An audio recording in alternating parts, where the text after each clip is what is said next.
우리 함께 마태복음 5장 5절의 말씀을 보시겠습니다. 마태복음 5장 5절의 말씀을 우리 함께 보시겠습니다.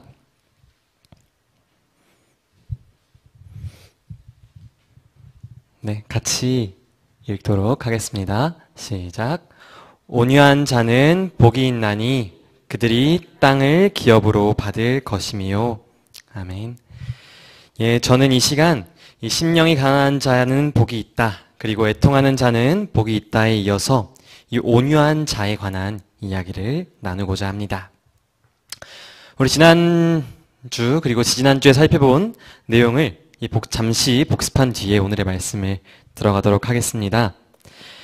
이 가난한 심령과 애통하는 마음을 주시는 분이 있다고 말씀드렸습니다. 그게 누구일까요? 네, 바로 우리 성령 하나님이었습니다.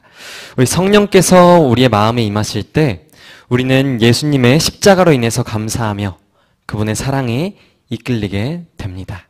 그리고 우리 성령님의 인도하심은 여기에서 이제 끝나지 않고 계속해서 이어갑니다. 주님의 사랑에 이끌리는 사람들은 이제 애통하고 심령이 가난하고 애통하는 것을 넘어서서 이제 예수님을 바라보고 우리 예수님을 닮아가기 시작합니다. 그리스도인의 삶을 살아가는 것인데요. 우리가 닮아가는 그 예수님은 어떤 분이실까요? 마태복음 11장 29절은 이렇게 말합니다. 나는 마음이 온유하고 겸손하니 나의 멍에를 메고 내게 배우라. 그리하면 너희 마음이 쉼을 얻으리니. 네, 예수님께서 하신 말씀입니다. 예수님께서는 온유하신 분이셨습니다. 그리고 우리는 그분의 모본을 따라서 그 온유를 닮아가야 하는데요. 그렇다면 이 온유가 과연 무엇일까요? 우리 성도님들께서는 이 온유라는 단어가 명확하게 이해가 되시나요? 사실 저는 온유라는 말을 이 성경을 볼 때는 가끔씩 사용하지만 일상생활에서는 많이 사용하지 않았던 것 같아서 좀 낯설게 느껴져서 이 온유에 대해서 조금 찾아보았습니다. 우선 뜻 그대로의 온유를 이해하면 그것은 마음씨가 따뜻하고 부드러움이라는 의미를 가지고 있습니다.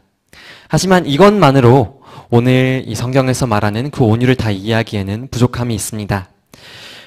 그래서 그 원어를 살펴보면 이 본문 마태복음 5장 5절에 온유는 이 헬라어 프라위스가 사용되었다고 합니다.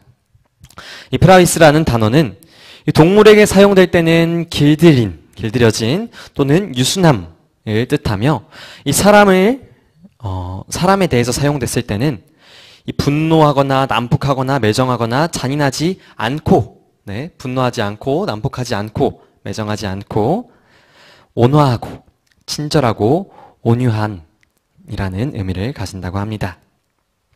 그런데 이것만으로도 살짝은 부족합니다. 그래서 이 단어들, 이 프라위스라는 단어의 군이 사용된 용례들을 살펴보면 성경에서 주로 고상한 마음을 가진 사람들에게 이 단어가 사용된 것을 확인할 수 있고요. 또 모욕을 받고도 화를 내지 않은 그런 현인들에게 사용되는 것을 볼 수 있고요. 또 나라를 다스림에 있어서 자비로운 왕 등이 지닌 성격의 특성 가운데서 나타나는 것을 볼 수가 있습니다. 이런 여러 설명 가운데 드러나는 온유의 흥미로운 특징은 바로 모욕을 받고도 화를 내지 않는다고 하는 것입니다.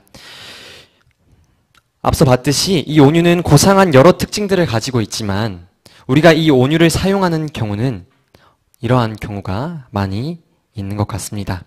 부당한 대우에도 화를 내거나 불평하고 불만하지 않는 그러한 특징, 이러한 특징이 바로 온유라고 하는 것입니다.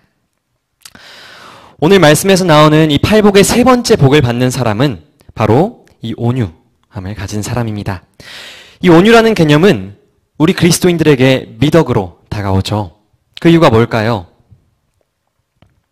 그것이 우선 성경에 제시되었고, 그리고 이 온유가 예수님의 품성이라는 것도 우리가 살펴보았기 때문입니다. 그런데 성도님들께서도 이 온유가 우리 모든 사람들에게, 우리 모두가 추구해야만 하는 미덕이라고 생각하십니까? 사실 세상 사람들에게 이 온유라는 개념은 제가 생각해보면 별로 인기가 없을 것 같습니다. 왜냐하면 온유라는 개념은 어떻게 생각해보면은 약간은 약한 그런 성격의 이미지를 가지고 있기 때문입니다. 이 온유한 사람은 극단적으로 안 좋게 보면 남들에게 싫은 말을 하지 못하는 그런 사람, 어떻게 보면 무기력한 사람처럼 느껴질 수도 있습니다. 그런 것들에 대해서 오늘날의 사람들은 좋게 여길까요? 아니죠. 오늘날 세상을 보면 많은 사람들은 되게 강한 사람들을 원하는 것 같습니다. 누군가 부당한 일을 당하는 것을 보면 속 시원하게 할 말 다 하고 또 통쾌한 한 방을 날려서 되게 저희가 흔히 사용하는 표현인 이렇게 사이다를 이렇게 먹여주는 사람들을 영웅으로 취급하는데요. 또한 사람들은 결코 남들에게 뒤처지거나 약해 보이지 않기 위해서 굉장히 노력하면서 살아가죠. 학교의 학생들만 보아도 그렇습니다. 학생들은 남들보다 뒤처지지 않기 위해서 또 남들보다 약하다는 것을 들키지 않기 위해서 이를 악물고 공부합니다. 어떤 학생들은 외모나 행동으로 드러나는 것들을 통해서 자신이 강하다는 것을 드러내기 위해서 일종의 허세를 부리기도 합니다. 그런데 이것은 비단 학생들만의 이야기가 아닌 것 같은데요. 이런 의미에서 생각해보면 이 온유라는 개념은 사실 세상에서는 큰 이득이 되지 못하는 것처럼 보입니다. 오히려 제가 여기서 제시해드린 이 특징을 가진 진정으로 온유한 사람이 있다고 한다면 아마 세상 사람들은 그 사람을 두고 바보라고, 호구라고 이렇게 비난할 수도 있겠습니다. 그런데 하나님의 말씀은 이 온유야말로 우리를 진정으로 강하게 하는 것이라고 말씀해 주십니다. 그 이유는 바로 예수님께서 온유하셨고 우리에게 온유하라 명하셨기 때문입니다. 우리는 그분의 말씀에 순종할 때 그 누구보다도 강한 자가 됩니다. 그렇기 때문에 우리는 온유를 우리의 미덕으로 삼고 길러야 하는데요. 그렇다면 우리가 길러야 하는 그 온유는 무엇이며 어떻게 그것을 기를 수 있는지 이 시간 같이 살펴보도록 하겠습니다. 민수기 12장 3절 말씀입니다. 제가 읽도록 하겠습니다. 이 사람 모세는 온유함이 지면의 모든 사람보다 더하더라. 네. 이 말씀에서 등장하는 모세는 우리가 익히 아는 온유의 대명사입니다. 우리가 성경에서 온유한 대명사를 떠올리면 이제 예수님과 이 모세를 떠올릴 수 있는데요. 이 모세의 어떤 부분이 과연 그를 온유하다고 표현하게 하였을까요? 이 민수기 12장 1절을 보면 그 사건의 발단이 나타납니다. 모세가 구스 여자를 취하였더니 그 구스 여자를 취하였으므로 미리암과 아론이 모세를 비방하니라 라고 말합니다. 이 미리암과 아론이 모세의 아내를 두고 이렇게 비방했다라는 말씀이 기록되어 있는데 사실 이 사건의 발단은 저희가 좀 알듯이 이 지도자였던 이 모세에게 아론과 또 이 미리암이 가졌던 질투심으로부터 시작이 되었습니다. 모세가 장인의 권면에 따라서 이 아론과 미리암과 상의하지 않고 모세가 행동을 했었죠. 그 상황에 대해서 이 아론과 미리암은 모세에게 불평합니다. 그리고 사람들로 이 모세의 지도자 자격을 의심하도록 이끌기까지 합니다. 사실 이 일은 어떻게 보면 굉장히 배은망덕한 일이었습니다. 이 사람들은 하나님과 대면하여서 교통하는 하나님의 사람 모세를 비난한 것이었습니다. 이 미리암과 아론이 이 모세를 비난하고 비방했을 때 어떤 결과가 있었는지 혹시 아십니까? 그 결과로 하나님께서는 그들에게 진노하셨고 나병을 미리암에게 내리십니다. 미리암이 모세를 비난했고 하나님께서 이 미리암에게 나병을 내리신 일에 대해서 이 모세의 반응이 어땠는지 아십니까? 이 13절에 보면요. 모세는 하나님이여 원하건대 그를 고쳐주옵소서라고 말하는 것을 볼 수가 있습니다. 물론 이 미리암과 아론의 비난은 이 하나님을 향한 비난이 되기도 했지만 그것은 우선적으로 모세를 깎아내리고 그를 아프게 하는 말이었습니다. 하지만 모세는 이에 대해서 온유로 반응한 것입니다. 이 모세가 가진 이 온유의 특성은 이 출애굽기 32장의 금송아지 사건에서 더욱 분명하게 드러납니다. 모세가 시내산에 올라가서 하나님과 교제하는 동안에 이 백성들은 그를 기다리지 못하고 이 금송아지 상을 만듭니다. 이에 대해서 하나님께서 이제 모세에게 이스라엘 백성들을 진멸하시겠다고 말씀하시죠. 그때 모세가 이렇게 말합니다. 출애굽기 32장 32절인데요. 그러나 이제 그들의 죄를 사하시옵소서. 그렇지 아니하시오면 원하건대 주께서 기록하신 책에서 내 이름을 지워버려 주옵소서.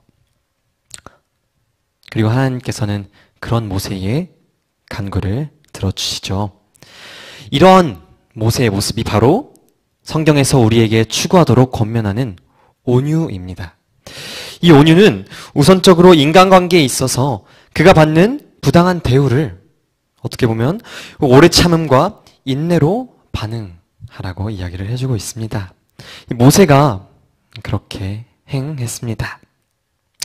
이스라엘 백성들의 행위와 또 아론과 미리암의 행위는 하나님과 모세를 향한 이 반역 그리고 배신이나 다를 바가 없었죠. 어떻게 보면 모세는 그들에게 아버지와 같은 그런 사람이었습니다. 그런데 이 출애굽의 역사를 보면 이 백성들의 불평이 끊임이 없는 것을 분명히 볼 수가 있죠.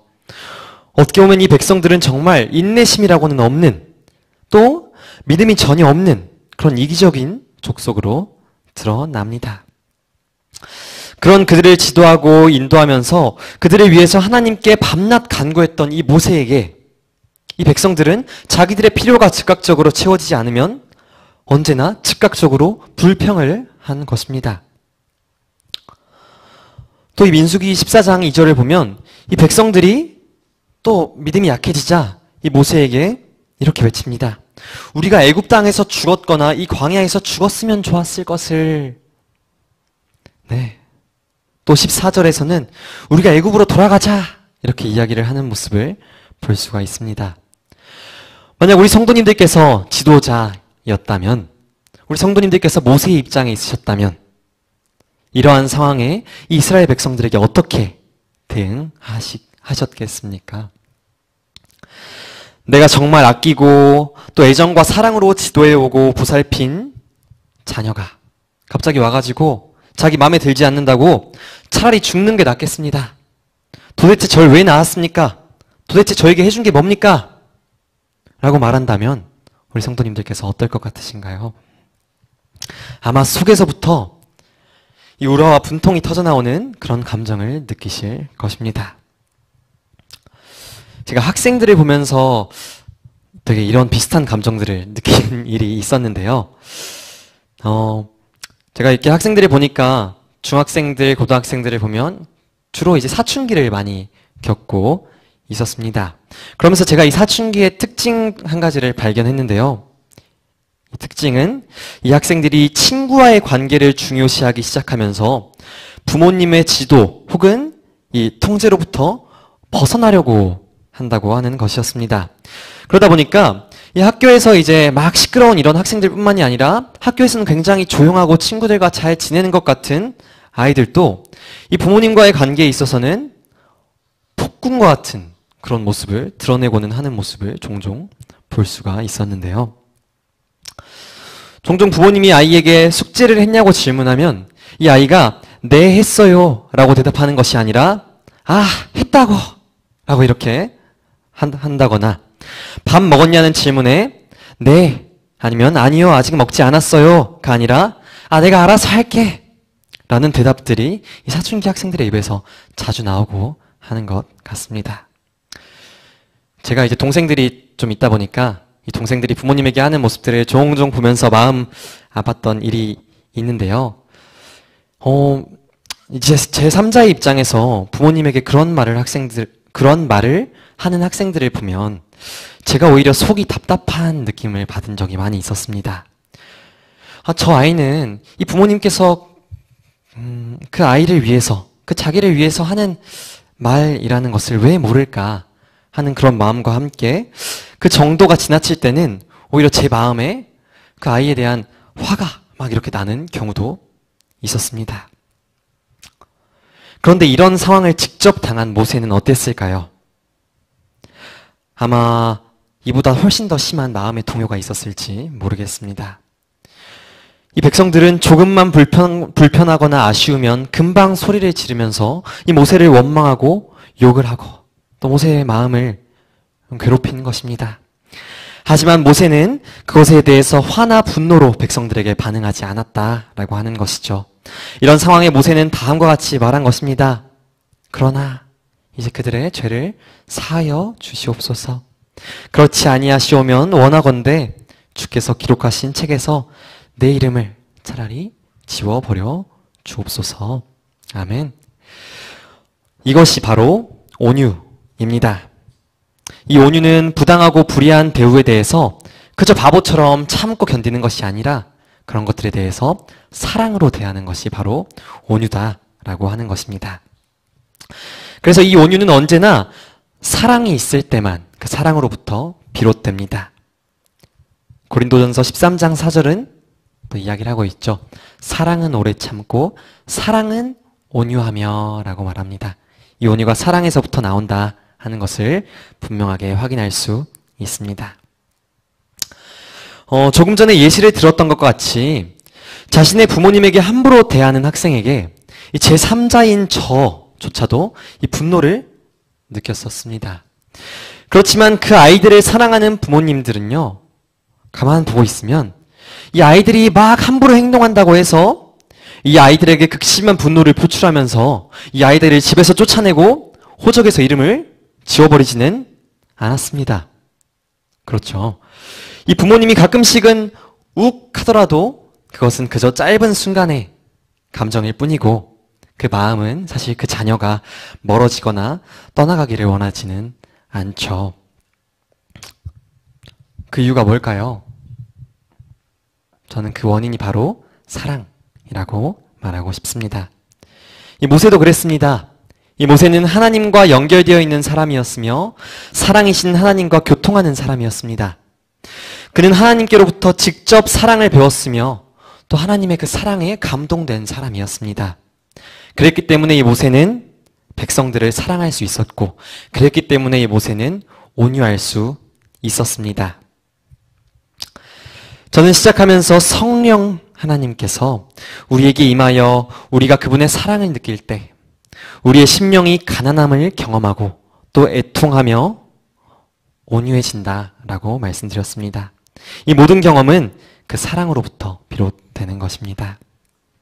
그런 의미에서 이 자리에 함께 하신 모든 성도님들께서 우리 예수님의 사랑을 힘입어서 온유함을 갖게 되시는 우리 모두가 되기를 간절히 소망합니다. 이 온유에 대해서 생각하다 보면요, 이 성경적으로 온유를 바라보지 않는 경우에는 이 온유라는 개념이 선천적인 것으로 느껴질 수도 있습니다. 우리 주변에는 나 스스로가 화를 잘 내지 못하는 성격이라고 말을 하는 사람들이 있습니다. 저도 조금 그런 편인데요.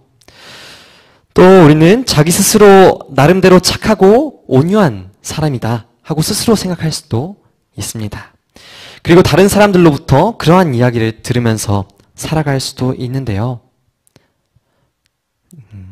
그것은 성경에서 말하는 진정한 온유가 아닙니다. 성경에서 말하는 이 온유는 후천적인 성령의 열매입니다. 갈라디아서 5장 22절과 23절입니다.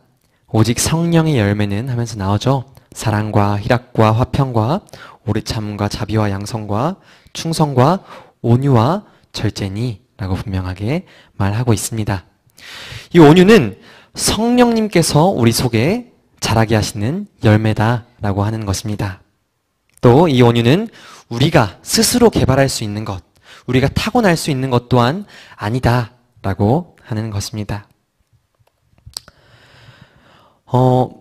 우리 사람은요, 누구나 이 가슴 속에 언제 터질지 모르는 이 시한폭탄을 안고 살아간다고 합니다.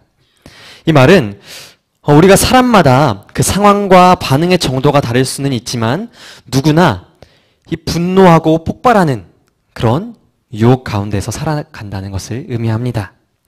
아무리 착하고 온순한 사람도 성령님께서 그 마음을 변화시켜 주시지 않으면 결국은 이 끓어오르는 이 마음, 분노에서부터 자유로울 수 없다고 하는 것입니다.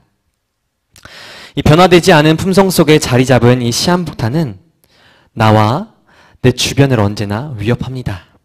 그러다 보면 언제 어떻게 갑작스러운 상황이 닥쳐와서 나의 악한 감정을 또 드러내게 할지 모릅니다.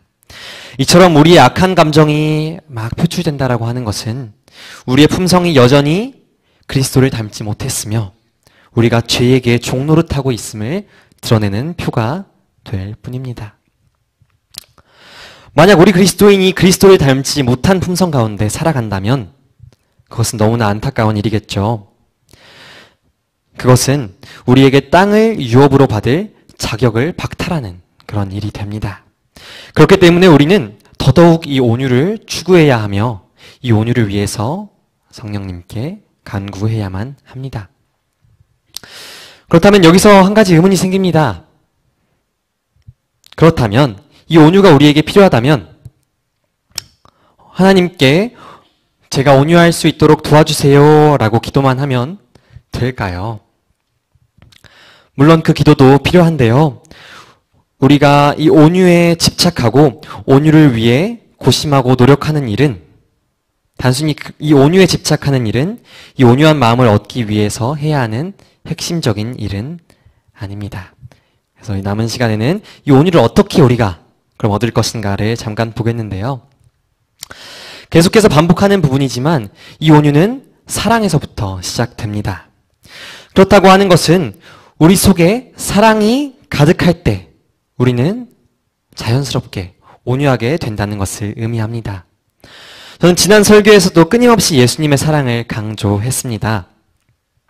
예수님의 사랑이 우리에게 임할 때 우리는 그 사랑에 비추어서 우리가 죄인임을 깨닫고 그 십자가 사랑에 비추어서 애통하고 이러한 경험을 한 사람이 우리 예수님의 사랑에 매료가 되는 것입니다.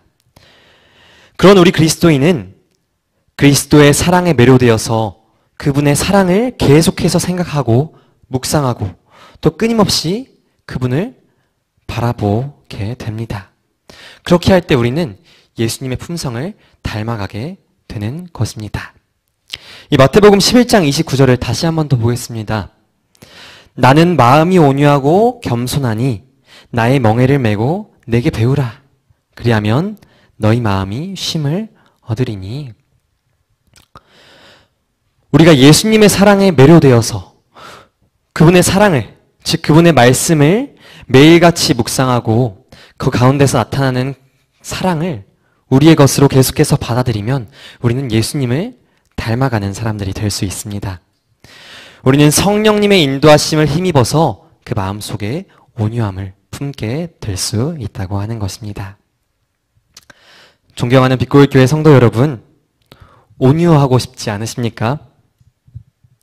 우리 모두가 정말 매일의 삶 속에서 예수 그리스도를 묵상함으로 그분을 닮은 그리스도인들이 되시기를 간절히 소망합니다. 우리가 이렇게 말씀을 통해서 온유하신 예수님을 묵상하게 됩니다. 그렇게 예수님의 이야기를 계속해서 예수님의 말씀을 묵상하다 보면 예수님께서도 굉장히 온유하셨다라는 것을 살펴볼 수가 있습니다. 그런데 우리 예수님께서는 단순히 인간에게만 온유하지 않으셨음을 발견할 수 있습니다. 예수님께서는 인간에게 온유함과 동시에 하나님께도 온유하신 분이셨습니다. 우리 예수님께서는 하나님 앞에서 온유하셨고 또한 겸손하셨습니다. 영감의 글은 우리 예수님께서 자신을 비우셨다라고 말합니다. 또한 그분께서 하시는 일에는 어디에도 자아가 나타나지 않았다고 말합니다. 예수님께서는 자기 자신을 사랑하지 않으셨으며 오직 하나님의 뜻을 위해서 사셨습니다. 그랬기 때문에 우리 예수님께서는 온유하실 수 있으셨습니다. 그리고 그랬기 때문에 우리 예수님께서는 우리 인간을 위해서 십자가에 달려 돌아가실 수 있으셨습니다.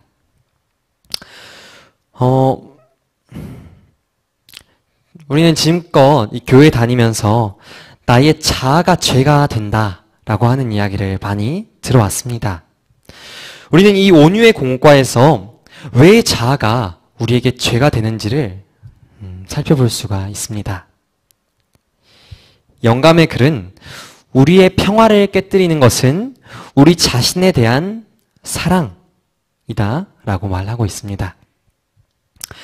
자아가 살아있는 우리 인간은 그것이 살아있는 동안은 이 자아가 굴욕과 모욕을 당하지 않기 위해서 계속해서 노력하고 또 고민하면서 투쟁합니다. 우리는 우리의 자아가 훼손될 위험 앞에 놓였을 때 우리 마음속에 시한폭탄이 이 폭발의 유혹을 받게 된다라고 하는 것입니다. 누군가 우리를 이렇게 얕잡아 본다고 생각할 때 우리는 가만히 있지 못하죠.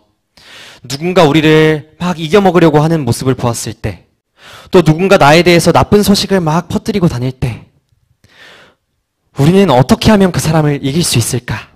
또 어떻게 해야 나의 명예와 나의 자존심을 회복할 수 있을까? 고민합니다. 바로 자아가 내 마음에 남아있을 때 그렇게 되는데요. 이 자아라는 것은 단순히 우리가 부당한 대우를 받을 때만 등장하는 것은 또 아닙니다. 나보다 못하다고 생각하는 사람이 나를 막 가르치려고 들 때, 또 누군가 나의 잘못을 책망하고 옳은 길을 제시할 때, 우리는 이 마음이 불편하고 어떻게든 우리의 행동과 또 우리의 방향을 정당화하려는 모습을 보이고는 합니다. 이 상대방의 말이 옳더라도 내 자존심이 상하면 우리는 그 말을 듣고 우리의 잘못을 뉘우치고 우리의 행동을 고치려고 하기보다는 오히려 그 말을 해준 그 상대방의 결점을 찾으려고 하고 나의 행동에 대한 이 변명들을 찾는다라고 하는 것입니다. 그런데 이러한 일들이 반복되다 보면요, 우리의 자아는 그 사람들을 향한 분노로 변하고 맙니다. 마치 유대인들이 예수님께 그러했던 것처럼 말이죠. 이 예수님 당시의 유대인들은 예수님께서 이 땅에 오셔서 전파하신 가르침에 사실 동의를 하지 못한 것은 아니었습니다. 많은 사람들이 예수님께서 전한 것이 진리라는 사실을 알았습니다.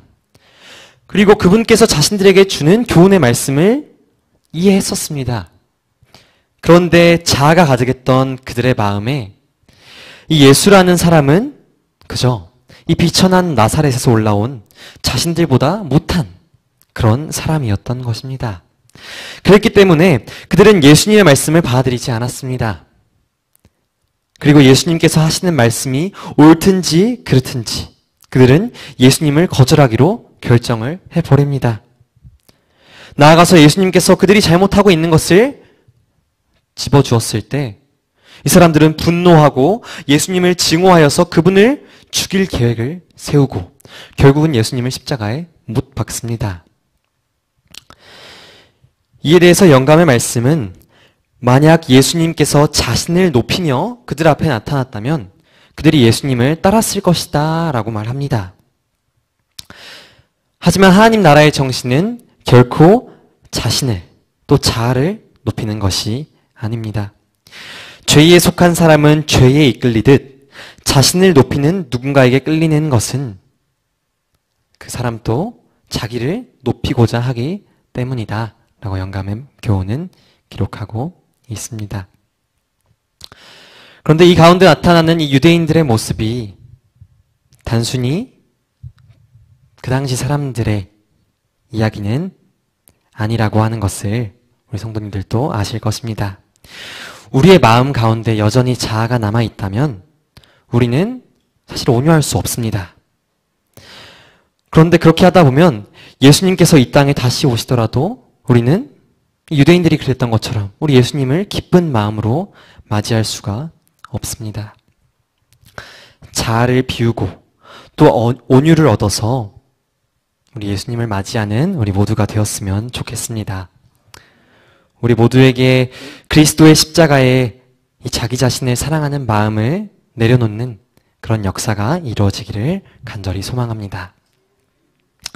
우리가 예수님의 십자가 아래 자기 자신을 내려놓고 예수님의 사랑을 묵상하는 삶을 살아갈 때, 즉 우리에게 온유한 마음이 생길 때는요, 우리는 더 이상 사람으로부터 사랑받고 인정받기 위해서 더 이상 고군분투하지 않아도 됩니다. 왜냐하면 우리가 어떠한 상황에 처해 있던지 우리를 가장 사랑하시는 하나님께서 우리와 함께 계시기 때문입니다. 우리가 믿음으로 그 사실을 받아들일 때는요, 누가 와서 우리의 뒤통수를 때려도, 또 누가 우리를 서운하게 해도 크게 동요하지 않을 수 있습니다.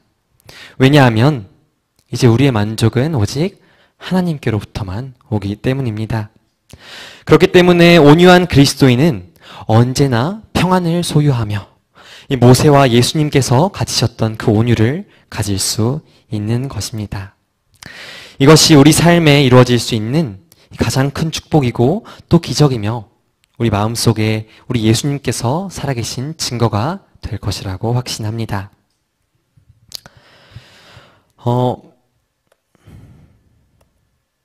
이처럼 우리 마음에 온유가 자라고 또 우리의 마음에 평안이 깃드는 것만으로도 그리스도인은 이미 큰 복을 받습니다. 하지만 온유한 자에게 주어지는 축복은 단순히 거기서 끝나지 않죠. 오늘 본문의 말씀은 온유한 자에게 땅이 주어진다고 선포합니다. 과연 이 땅이 이 세상에서의 땅을 의미할까요? 그것은 아니겠죠. 하나님의 사랑으로 인해 온유를 얻은 사람에게 사실 이 땅은 더 이상 매력적인 것이 아닙니다. 이 땅에서 행복하게 사는 것이 주된 목표가 되는 사람은 여전히 자신을 사랑하는 마음을 소유한 것이기 때문입니다. 그렇기 때문에 이 자아를 내려놓은 온유한 사람에게 복으로 주어지는 땅은 우리 사랑의 예수님과 함께 할 수 있는 새 하늘과 새 땅인 것입니다. 시편 149편 4절은 이렇게 말합니다. 겸손한 자를 구원으로 아름답게 하심이로다. 아멘. 우리는 하늘나라에 가기 위해서 예수님과 같은 성품을 소유해야 한다라고 지금껏 배워왔습니다. 그러한 성품을 소유하지 않는다면 오히려 하늘나라가 우리에게 불편한 곳이 될 것이다 하는 이야기도 우리는 많이 들어왔습니다.